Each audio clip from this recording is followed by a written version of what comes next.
Hello everyone, welcome to the channel. In this video lecture, we will learn about Indian thinker, Indian sociologist Iravati Karve. Iravati Karve female sociologist थी। अभी तक हमने सारे male thinkers को, Indian thinker में भी मेल थिंकर्स पढ़े हैं, बट ये फीमेल थी। इस वीडियो लेक्चर में हम इरावती कर्वे के बारे में पढ़ने वाले हैं। सबसे पहले आता है इनका बर्थ। तो इनका जन्म हुआ था 15 दिसंबर 1905 यानी 1905 में। 15 दिसंबर 1905 में इनका जन्म हुआ था। बर्मा प्लेस में हुआ था और वहाँ पे एक नदी थी जिसका नाम था इरावती, और उसी नदी के नाम पर इनका नाम इरावती रखा गया। इनकी डेथ हुई थी 11 अगस्त 1970 यानी कि 11 अगस्त 1970 में इनकी डेथ हुई थी इरावती कर्वे की।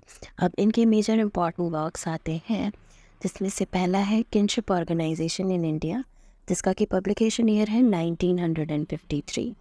नेक्स्ट है हिंदू सोसाइटी एंड इंटरप्रिटेशन, जिसका पब्लिकेशन ईयर है 1961। नेक्स्ट है group relations in village community, जिसका पब्लिकेशन ईयर है 1963। नेक्स्ट है Yuganta the end of the epoch 1968। Next है महाराष्ट्र लैंड ऑफ पीपल 1968। ये इनकी मेजर इम्पॉर्टेंट वर्क्स थे। इसके अलावा बात आती है इनकी प्राइमरी एजुकेशन की। तो प्राइमरी एजुकेशन इनकी पुणे में ही एक स्कूल था, हुजूर पागा नाम था, गर्ल्स स्कूल, वहाँ से इनकी हुई थी। और उसके बाद इन्होंने अपना 10th जो था ये 1922 में कंप्लीट किया था। उसके बाद 26 में ये फर्ग्यूसन कॉलेज से इन्होंने अपना ग्रेजुएशन कंप्लीट किया था फ़िलासफ़ी एंड सोशोलॉजी में। और इसके बाद इसी ईयर में 1926 में इनका जो विवाह था, इनकी जो मैरिज थी वो हो गई थी दिनकर डोडो कर्वे से, जो कि केमिस्ट्री के टीचर थे, जो कि बाद में फर्ग्यूसन कॉलेज जहाँ से इन्होंने अपना ग्रेजुएशन किया था वहाँ के प्रिंसिपल भी बने थे। और फिर उसके बाद बॉम्बे यूनिवर्सिटी में इन्होंने 1928 में एमए सोशोलॉजी से कंप्लीट किया था। और उसी एमए सोशोलॉजी को इन्होंने जीएस खुरिये के गाइडेंस में कंप्लीट किया था। और उसमें इन्होंने अपना रिसर्च वर्क किया था, डिज़र्टेशन किया था इन्होंने। उसका टॉपिक था चित्पावन ब्राह्मण एक जातीय अध्ययन। उस पर इन्होंने अपना डिज़र्टेशन किया था, शोध कार्य। और उसी टाइम पे इन्होंने फोकलोर ऑफ परशुराम यानी कि परशुराम की लोक गाथाएँ, उस पर इन्होंने एक लेख लिखा था, जिसके लिए इनको हायर एजुकेशन के लिए जर्मनी जाने का मौका मिला था। और इसके बाद इन्होंने यूजन फिज़र के अंदर अपनी पीएचडी की थी। उसका टॉपिक था, पीएचडी टॉपिक था इनका normal asymmetry of the human school and bone, जो कि बेसिकली इनका एंथ्रोपोलॉजिकल स्टडी थी, वो ये टॉपिक था इनका। तो ये कुछ इम्पॉर्टेंट चीज़ें थी हमारी इरावती कर्वे से रिलेटेड।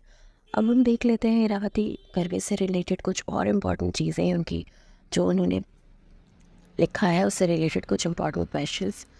तो सबसे पहला आता है, joint family is a group of people who generally live under one roof, who eat cooked food at one hearth, who hold property in common, participate in common worship, and are related to one another as some particular type of kindred.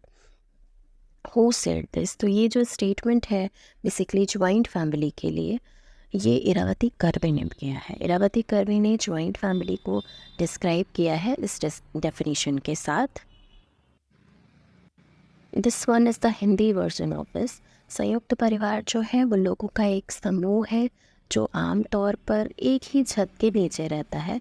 तो ये इनकी जो definition है उसका keyword है एक ही छत के नीचे रहना है। इन्होंने बेसिकली संयुक्त परिवार उसी को कहा है जो एक ही छत के नीचे रहे और एक ही रसोई में या एक ही चूल्हे पर पका भोजन करें, ऐसा इन्होंने बोला। और उन्होंने कहा कि जो संयुक्त संपत्ति रखते हो, सामान्य पूजा में भाग लेते हो और एक दूसरे के साथ किसी विशिष्ट प्रकार के नातेदारी संबंध से जुड़े हो, तो ये संयुक्त परिवार को इरावती कर्वे परिभाषित करती हैं। नेक्स्ट है, in which book Irawati Karve presented interpretation of kinship system in India. तो इरावती कर्वे ने किस बुक में भारत में नातेदारी व्यवस्था की व्याख्या की। तो इनकी मोस्ट इम्पॉर्टेंट बुक है, बहुत इम्पॉर्टेंट है, कई बार एग्जाम्स में पूछी जाती है। किनशिप ऑर्गेनाइजेशन इन इंडिया जो बुक है वो किसने लिखी है। मैंने आपको ऑलरेडी बताया है कि किनशिप ऑर्गेनाइजेशन इन इंडिया जो बुक है वो इरावती कर्वे की है, जो कि 1953 में पब्लिश हुई थी। 53 में पब्लिश हुई थी। नेक्स्ट क्वेश्चन है, in the view of Iravati Karve which basis is essential to understand kinship system in India. तो इरावती कर्वे के अनुसार भारत में नातेदारी व्यवस्था को समझने के लिए कौन सा आधार आवश्यक है। क्यों? क्योंकि इरावती कर्वे जो किनशिप सिस्टम है, जो नातेदारी व्यवस्था है, उसकी बहुत डिटेल स्टडी करती है, उस पर उन्होंने अपनी एक बुक लिखी है। तो उन्हीं के अकॉर्डिंग पूछा गया है कि जो जो हमारा इंडियन का जो किनशिप सिस्टम है उसका जो बेस है वो क्या है, उसके कुछ बेसिस या आधार क्या है। तो ये कहते हैं कि लीनेज ट्रेडिशन जो है, यहाँ पे जो वंश की एक परंपरा है, यहाँ पे मैरिज के लिए रूल्स हैं, यानी कि विवाह के नियम है, और जो गिफ्ट एक्सचेंज हम करते हैं, ये सब कुछ एसेंशियल बेसिस हैं जिससे हम जो किनशिप सिस्टम है इंडिया का उसको समझ सकते हैं। नेक्स्ट क्वेश्चन है, in order to study kinship system Iravati Karve divided India in which cultural zones. तो नातेदारी प्रणाली का अध्ययन करने के लिए इरावती कर्वे ने भारत को किन सांस्कृतिक क्षेत्रों में विभाजित किया है। क्योंकि इरावती कर्वे, मैंने आपको ऑलरेडी बताया कि किनशिप सिस्टम यानी कि नातेदारी व्यवस्था का अध्ययन करती हैं, तो ये इन्होंने जो आपको इसके लिए किनशिप सिस्टम यानी कि जो हमारे यहाँ नातेदारी व्यवस्था है उसको भी पढ़ना इम्पॉर्टेंट है। तो किनशिप से रिलेटेड आपको वीडियो लेक्चर मिल जाएगा कि व्हाट इज़ किनशिप या नातेदारी क्या होती है, आप उससे भी प्लीज़ देख लीजिएगा, क्योंकि कई बार किनशिप से रिलेटेड क्वेश्चंस भी आ जाते हैं। तो किनशिप, उसकी डेफिनेशन, उसका मीनिंग, उसके टाइप्स एंड ऑल, वो भी आप देख सकते हैं, आपको वीडियो लेक्चर मिल जाएगा उसका। बात है कि ये जो इरावती कर्वे थी, इन्होंने जो हमारा इंडिया था उसको एक तरीके से कुछ जो जोन्स में डिवाइड किया था, कुछ कल्चरल जोन यानी कि सांस्कृतिक क्षेत्रों में डिवाइड किया था। तो पहला ये कहती हैं कि नॉर्थ जोन है, दूसरा हमारा सेंट्रल जोन आता है, नेक्स्ट आता है साउथ जोन, और लास्ट है ईस्टर्न जोन। इसमें इन्होंने पूरे इंडिया को, यानी कि जो हमारा पूरा इंडिया है उसको इन्होंने 4 जो जोन्स हैं, यानी कि जो 4 क्षेत्र हैं, सांस्कृतिक क्षेत्र, उसमें इंडिया को डिवाइड किया है।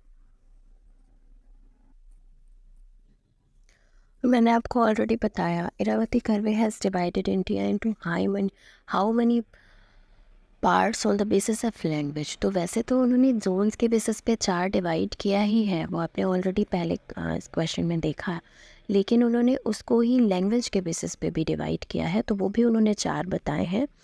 जो कि पहला वो कहती है zone of Indo European language, जिसमें कि हमारा वो जो नॉर्थ जोन आपने पढ़ा वो आता है।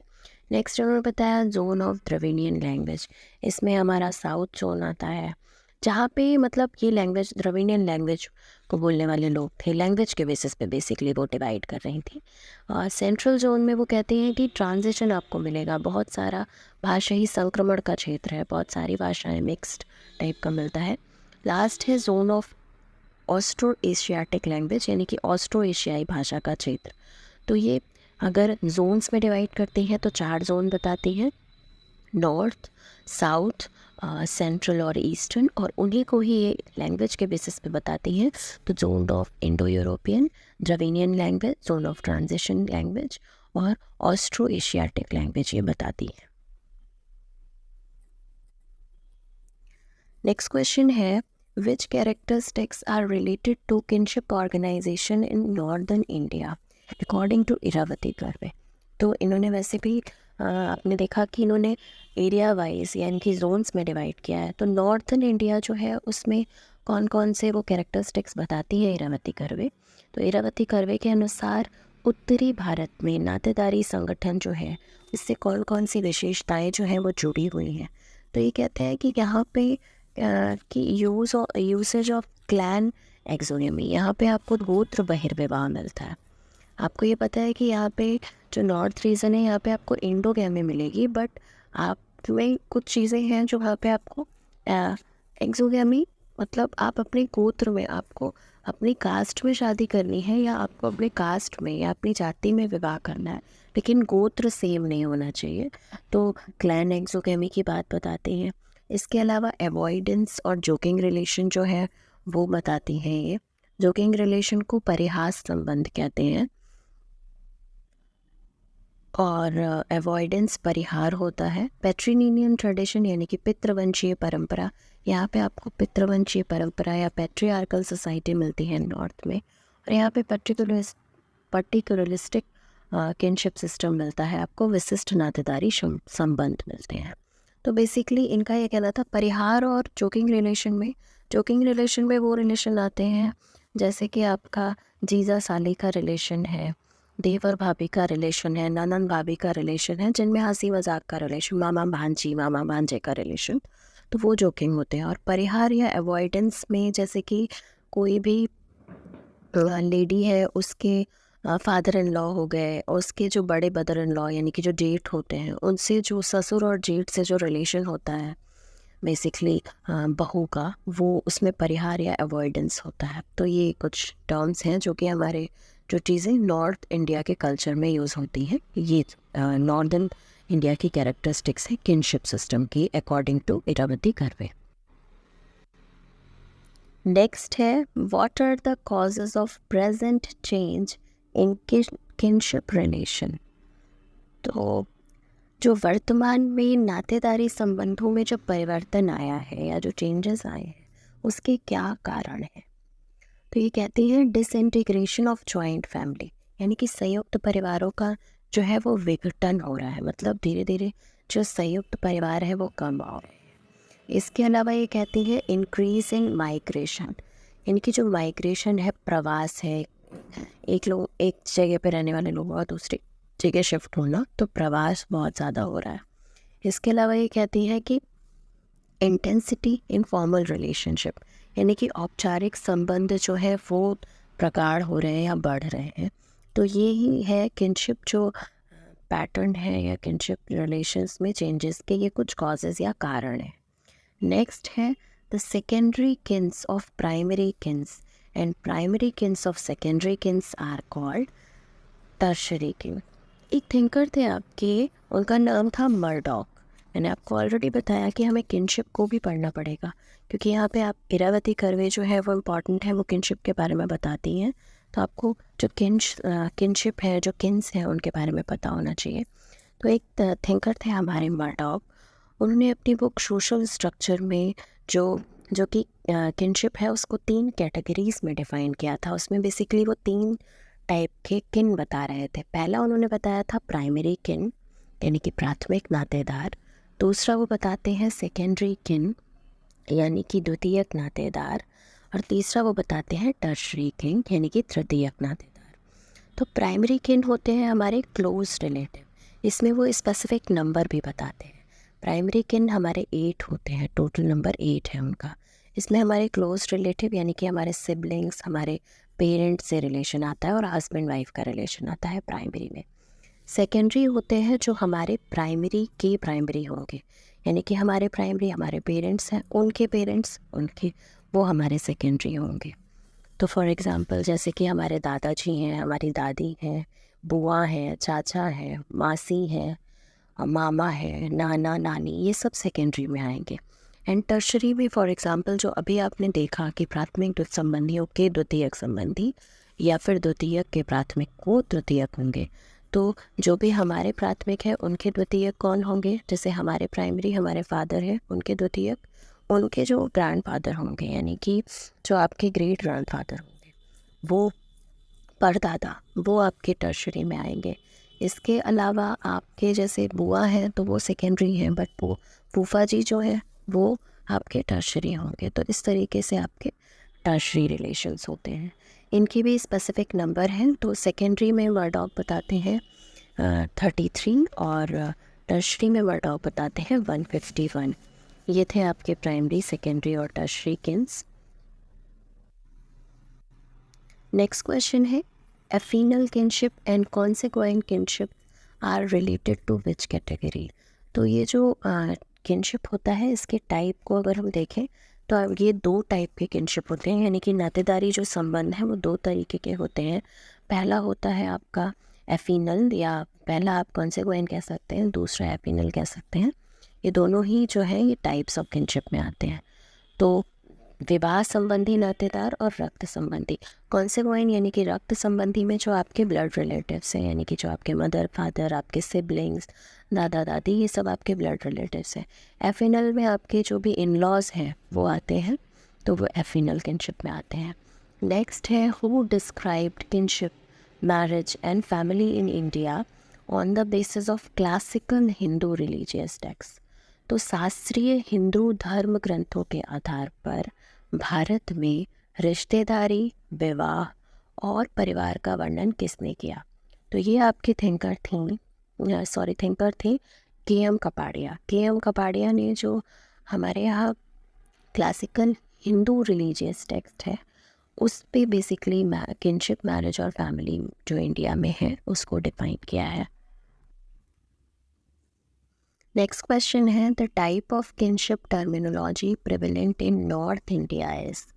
वेरावती कर्वे क्योंकि नॉर्थ, साउथ, ईस्ट इसमें डिवाइड करती हैं, तो उन्होंने उसके हिसाब से नॉर्थ इंडिया, साउथ इंडिया में इन्होंने अपना टर्मिनोलॉजी कैसी यूज़ होती है या किस तरीके की शब्दावली यूज़ होती है उसको भी बताया है। तो ये कहते हैं इरावती कर्वे कि जो हमारा उत्तर भारत है यहाँ पे वर्णात्मक नातेदारी शब्दावली यानी कि डिस्क्रिप्टिव किनशिप जो कि टर्मिनोलॉजी है वो यूज़ होती है।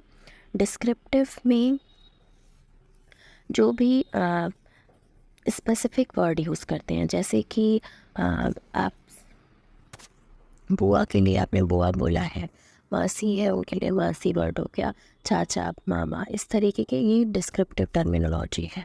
हमने सबको डिफ़ाइन किया है, डिटेल डिस्क्राइब किया है, वो डिस्क्रिप्टिव में आते हैं। ऑन दी अदर हैंड एक होता है क्लासिफिकेटरी जो कि हमारे साउथ में होती है। तो जैसे आप एक ही है उनमें, ज़्यादातर माँ, चाची, मौसी सब के लिए एक ही वर्ड यूज़ किया है।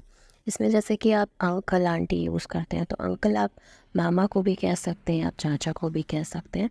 तो वो जो है वो क्लासिफिकेटरी किनशिप टर्मिनोलॉजी होती है जो कि हमारे दक्षिण भारत यानी कि साउथ में यूज़ होती है। ऑन दी अदर हैंड जो हमारा नॉर्थ इंडिया है वहाँ पे डिस्क्रिप्टिव टर्मिनोलॉजी यूज़ होती है। नेक्स्ट क्वेश्चन है which type of descent is found clearly among Nairs of southern India. तो मैट्रिलिनियल कल्चर आपको मिलता है नायर्स में। नायर जो है हमारी एक बेसिकली ट्राइब है, जनजाति है। यहाँ पे आपको मातृवंशीय वंश परंपरा मिलती है या मैट्रिलिनियल कल्चर मिलता है। इसके अलावा खासी, ये भी आपकी मैट्रिलिनियल ट्राइब है। नेक्स्ट क्वेश्चन है in south India the kinship groups related to one descent are addressed with which name. तो दक्षिण भारत में एक वंश से संबंधित रिश्तेदारी समूहों को किस नाम से संबोधित किया जाता है, तो उसको धारवाड़ कहते हैं। तो दक्षिण भारत है हमारा, जो साउथ इंडिया है वहाँ पे एक जो किनशिप ग्रुप को बिलोंग करते हैं, एक वंश को बिलोंग करते हैं, उसको धारवाड़ कहते हैं। नेक्स्ट क्वेश्चन है which is ascribed more importance in kinship terminology in South India। मैंने अभी आपको बताया कि किनशिप टर्मिनोलॉजी की इरावती कर्वे डिटेल स्टडी करती हैं तो वो दो टर्मिनोलॉजी बताती हैं। एक टर्मिनोलॉजी में उन्होंने डिस्क्रिप्टिव बताया जो कि हमारे नॉर्थ इंडिया में यूज़ होती है, और नेक्स्ट इन्होंने बताया है क्लासिफिकेटरी टर्मिनोलॉजी जो कि हमारे दक्षिण भारत में यानी कि साउथ इंडिया में यूज़ होती है। तो ये दो टर्मिनोलॉजी हैं बेसिकली हमारी किनशिप की। नेक्स्ट क्वेश्चन है north India belongs to which type of linguistic area. तो उत्तर भारत किस प्रकार के भाषाई क्षेत्र से संबंधित है। तो अभी मैंने आपको बताया कि जो इरावती कर्वे हैं वो क्षेत्र के आधार पर 4 जोन बताती हैं या 4 क्षेत्र बताती हैं, उत्तरी क्षेत्र और दक्षिणी, मध्य और पूर्वी क्षेत्र। और वही उन्होंने भाषा के आधार पे बताए हैं, वो भी आपने ऑलरेडी देखे हैं। तो इनसे भी क्वेश्चंस आ सकते हैं। तो अगर हम नॉर्थ इंडिया की बात करते हैं तो नॉर्थ इंडिया में आपको इंडो यूरोपियन भाषा का क्षेत्र मिलता है, यानी कि आपकी इंडो यूरोपियन लैंग्वेज जो है वो एरिया है नॉर्थ इंडिया का। नेक्स्ट है on the basis of which approach anthropologist described various aspect of kinship among tribes. किस दृष्टिकोण के आधार पर मानव शास्त्री या मानव विज्ञानियों ने जनजातियों के बीच रिश्तेदारी के विभिन्न पहलुओं का वर्णन किया है या नातेदारी के बारे में? तो वो उन्होंने approach based on descent, approach based on marriage alliance, यानी कि वंश पे आधारित दृष्टिकोण उन्होंने अपनाया है और विवाह के आधारित दृष्टिकोण अपनाया है। ये थे आपके इरावती करवे से रिलेटेड कुछ इम्पॉर्टेंट क्वेश्चंस। आई होप ये वीडियो लेक्चर आपके लिए हेल्पफुल रहेगा। चैनल पे पहली बार आए हैं तो प्लीज़ सब्सक्राइब कीजिएगा, अपने फ्रेंड्स के साथ शेयर कीजिएगा। वीडियो पसंद आया हो तो प्लीज़ लाइक कीजिएगा। Thank you so much for watching. Keep learning, keep watching.